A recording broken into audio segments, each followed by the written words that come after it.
అధ్యక్ష, న్యాయ వ్యవస్థకి పరిధులు ఉన్నాయి, పరిమితి ఉంది. దీనికి చూస్తే అనేకమైనటువంటి జడ్జిమెంట్లు ఎవరు నావి కాదు, ఇవి నా అభిప్రాయాలు కూడా కాదు. నా అభిప్రాయాలు కూడా నేను అలా చెప్పను. న్యాయ వ్యవస్థకు కూడా గౌరవం ఉండాలి, స్వతంత్రత ఉండాలి. రాజ్యాంగ పరిధిలో దానికి ఇచ్చినటువంటి గౌరవాన్ని మనం గౌరవిస్తూ ఉండాలి పౌరులుగా అనేటువంటి వాడిని నేను. ఇప్పుడు నా శాసన వ్యవస్థకి ఎలాంటి గౌరవం కావాలని నేను కోరుకుంటున్నాను. ఇంకో వ్యవస్థ గౌరవించలేని వాడిని నాకు కావాలని అడిగే హక్కు నాకు ఎక్కడ ఉంటుంది? ఇది ఎవరో నేను ఈ చర్చకి అడిగితే ఇంకొకలాగా అర్థం చేసుకోవచ్చు. అది కాదు నా ఆలోచన, అది కాదు.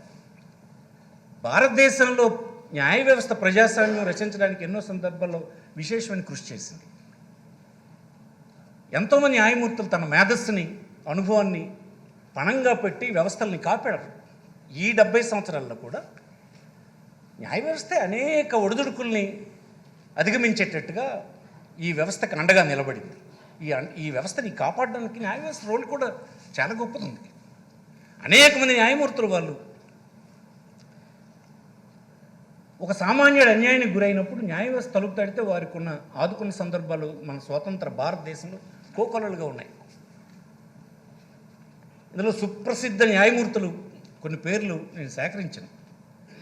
చీఫ్ జస్టిస్గా పనిచేసినట్టు SJ Kania, justice Patanjali Sastri, justice Gajendra Gadkari, justice Koka Subbarao గారు, justice KS Wanchoo, justice Hidayatullah, justice AN Ray, justice YV Chandrachud, justice PN Bhagwati, justice ES Venkataramiah, justice MV Venkatachaliah, justice L Dattu. ఇట్లాంటి అనేక మంది కంట్రిబ్యూషన్స్ మనకి వారి జడ్జిమెంట్ల ద్వారా కనిపిస్తాయి. కాన్స్టిట్యూషన్కి లేదు వివిధ వ్యవస్థలకు మధ్యన కాన్ఫ్లిక్ట్ వచ్చినప్పుడు, ప్రాథమిక హక్కులకు భంగం వచ్చినప్పుడు, ఆదేశిక సూత్రాలను పాటించినప్పుడు అవన్నీ బ్రహ్మాండంగా కాపాడుకుంటూ వచ్చారు. సుప్రీంకోర్టు మనకు అత్యున్నతమైనటువంటి న్యాయ వ్యవస్థ, ఎపెక్స్ కోర్టు మనకి ఈ దేశానికి. 1988లో న్యాయ వ్యవస్థ లేదా న్యాయమూర్తులు ఓపెన్ టు పబ్లిక్ క్రిటిసిజం, ఇది సుప్రీంకోర్టు చెప్పింది. అండ్ పబ్లిక్ అకౌంటబిలిటీ, న్యాయమూర్తులు సమాజం పట్ల బాధ్యత ఉంది వాళ్ళకి. ఆ బాధ్యతను తాము రాజ్యాంగాన్ని కాపాడుతామని, చట్టాన్ని, రాజ్యాంగాన్ని గౌరవిస్తామని, పరిరక్షిస్తామని వారు చేసిన ప్రమాణాన్ని చిత్తశుద్ధితో నెరవేర్చుకోవాలి. ఇది ఎవరన్నారు? సుప్రీంకోర్టు చెప్తుంది. It's not my words. న్యాయమూర్తులకు మోటివ్స్ ఆపాదించకూడదు. అంతవరకు పౌరులు ఎవరు కానీ, సంస్థలు కానీ, లేదు ఈ ఇతర రెండు వ్యవస్థలు కానీ మోటివ్స్ ఎప్పుడు ఆపాదించకూడదు. ఎందుకంటే అది పలచన అయిపోతుంది. దానివల్ల న్యాయ వ్యవస్థ పలచన అయితే, న్యాయ వ్యవస్థ విశ్వాసం కోల్పోతే తప్పకుండా దాని ప్రభావం మళ్ళీ పడుతుంది కనుక ఉండకూడదు. అది కూడా ఆయన చెప్పాడు. న్యాయ వ్యవస్థ పట్ల ప్రజలకున్న విశ్వాసమే ప్రజాస్వామ్య వ్యవస్థలు విజయవంతంగా పనిచేయడానికి ఒక ముఖ్యమైన మూలస్తంభంగా ఉంటాయి. అందుకోసం దురుద్దేశాలు ఏవి ఆపాదించకూడదు. కానీ సమీక్షించే అధికారం మాత్రం పౌరులకే ఉంది, ఈ సభకు కాదు. ఇది ఒక సుప్రీంకోర్టు జడ్జి చెప్పినటువంటి అంశమని ఈ సందర్భంగా నేను మనవి చేస్తున్నాను. చంద్రహౌస్ 2007లో ఒక తీర్పు ఇచ్చారు. ఇందులో ముఖ్యాంశాలు ఏంటంటే, న్యాయమూర్తులు జ్యుడిషియల్ యాక్టివిజం పేరుతో కార్యనిర్వాహక వర్గం, ఎగ్జిక్యూటివ్ ఆర్ లెజిస్లేటివ్ చేసే పనుల్ని చేస్తుండడం వలన అనేకమైన కేసులు వస్తున్నాయి. సుప్రీంకోర్టు అభిప్రాయపడింది అధ్యక్ష. కాబట్టి మేము వ్యాఖ్యలు చేయాల్సినటువంటి పరిస్థితులు ఏర్పడ్డాయి. న్యాయమూర్తులు అలా చేయడం న్యాయసమ్మతం కాదు అన్నటువంటి సుప్రీంకోర్టు అభిప్రాయం. ఇది 2007లో చంద్రహౌస్ ఇచ్చినటువంటి ఒక తీర్పు. జ్యుడిషియల్ యాక్టివిజం పేరు న్యాయమూర్తులు తమ పరిధులు దాటి ఇతర విభాగాలకు చెందిన విధులు నిర్వహించరాదు. న్యాయమూర్తులు ఎగ్జిక్యూటివ్, లెజిస్లేచర్ విధుల్లో చొరబడకుండా జ్యుడిషియల్ రెస్ట్రైంట్ అంటే స్వీయ నియంత్రణ పాటించాలి అని సుప్రీంకోర్టు, హయ్యెస్ట్ కోర్టు, అత్యున్నతమైన కోర్టు కేటగారికల్గా చెప్పింది అధ్యక్ష. ఈ సందర్భంగా నేను మాంటెస్క్యూ తన స్పిరిట్ ఆఫ్ లాస్లో ప్రతిపాదించిన సపరేషన్ ఆఫ్ పవర్ సిద్ధాంతాన్ని గుర్తుంచుకోవాలి. ఇంకా ఈ తీర్పులో గొప్ప మాటలు అధ్యక్ష. ఇలా జ్యుడిషియల్ ఇతర విభాగాల విధుల్లో జోక్యం చేసుకోవడానికి ఒక కారణం చెబుతుంటారు. అని అతను అంటారు, సుప్రీంకోర్టు జడ్జి అంటున్నారు. అదేమిటంటే ఎగ్జిక్యూటివ్ లెజిస్లేటివ్ సరిగా పనిచేయడం లేదు, అందుకోసం మేము జోక్యం చేసుకున్నాం.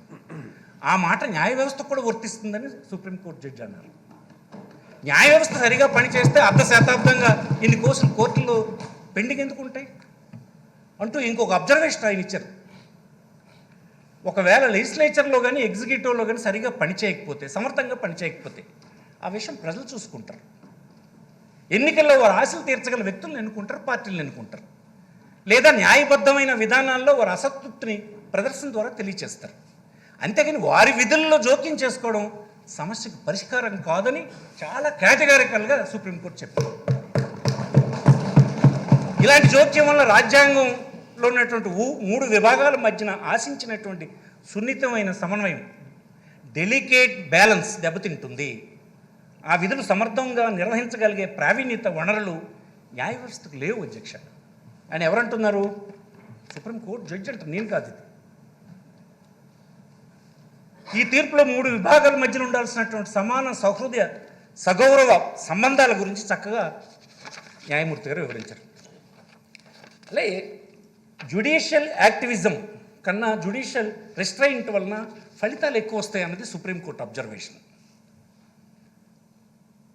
జ్యుడిషియల్ నిగ్రహం ద్వారా సమయం పాటించడం 3 విభాగాలు మంచిదన్నది సుప్రీంకోర్టు అభిప్రాయం. ఈ 3 విభాగాలు అంటే లెజిస్లేచర్, ఎగ్జిక్యూటివ్ అండ్ జ్యుడిషియరీ.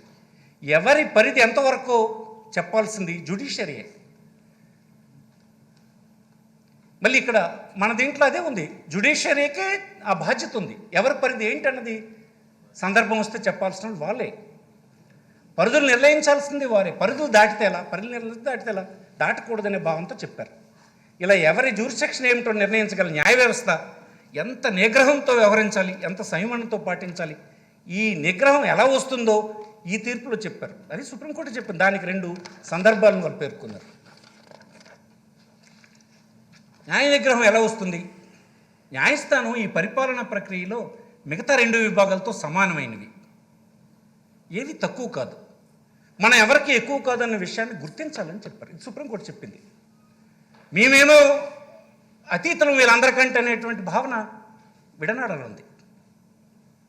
నాతో కలిసి ఇంకొక 2 వ్యవస్థలు నాతో సరిసమానమైనవే, నేను వారికంటే ఎక్కువ కాదన్నటువంటి భావాన్ని మనం అంతర్లీనంగా ఉంచుకోవాలి అని చెప్పింది సుప్రీంకోర్టు చెప్పింది. ఇది మిగిలిన 2 విభాగాలు సమానమనే భావం, వాటి విధుల్ని గౌరవిస్తూ జోక్యం చేసుకోకుండా స్వీయ నిరంతరం కలిగి ఉండాలి.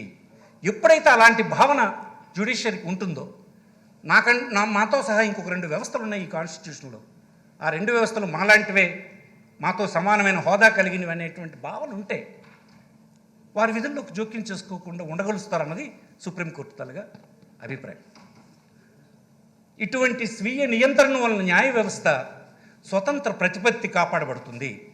ఎందుకంటే ఎప్పుడైతే న్యాయమూర్తులు, శాసనసభ్యులు అధికారుల బాధ్యతల్లో వేలు పెడతారో, ఓటర్లు, రాజకీయ నాయకులు న్యాయమూర్తుల పనితనం, పని విధానం దగ్గర నుండి సమీక్షించడం జరుగుతుంది. లెజిస్లేచర్ లాగా, ఎగ్జిక్యూటివ్ లాగా న్యాయమూర్తులను కూడా ఎన్నుకుందామనే అభిప్రాయానికి వస్తారు. దీనివల్ల న్యాయ వ్యవస్థ స్వేచ్ఛా స్వాతంత్రాలకు పెనుముప్పు ఏర్పడుతుందని నేను చెప్పడం కాదు, సుప్రీంకోర్టు చెప్తుంది. నేను అలా చెప్పను అధ్యక్ష, నేను అలాంటి మాట్లాడిన ఎవరిని అగౌరవపరచను. నా పరిదాటిన విషయాలు నేను చెప్పను, సుప్రీంకోర్టు కోర్టు చేసి చెప్తున్నాను. టాటా సెల్యులర్ కేసు ఇది, Tata cellular versus union government Indian of India 96లో వచ్చింది తీర్పు. ఈ కేసులో ఇచ్చిన తీర్పు కూడా చాలా ముఖ్యమైన విషయాలను ప్రస్తావన చేసింది. కోర్టులు తమ తీర్పుల ద్వారా అధికార వర్గాన్ని, అంటే అడ్మినిస్ట్రేటివ్ అథారిటీస్ని ఎంబరాస్ చేస్తున్నాయి, అలా చేయకూడదు. అంతేకాకుండా అధికారగణం ఆ రంగాల్లో ప్రావీణ్యత కలిగి ఉంటుందని కోర్టులు గుర్తించాలి. అంటే ఎగ్జిక్యూటివ్కి ఉండేటువంటి కాంపిటెన్సీ డిఫరెంట్. అది వాళ్ళు కొన్ని విషయాల గురించి అవసరమైనటువంటి ఎక్స్పర్టైజ్ని తెచ్చుకోగలరు, పరిశీలించగలరు. అలాంటి అవకాశం జ్యుడిషియరీలో ఉండదు. అతని అభిప్రాయం అది. ఆయా రంగాల్లో ప్రావీణ్యత కలిగి ఉంటుందని కోర్టులు గుర్తించాలి. ఎగ్జిక్యూటివ్ అది ఉంది, వాళ్ళని ఎంబరాస్ చేయకూడదు ఇలాంటి విషయాల్లో.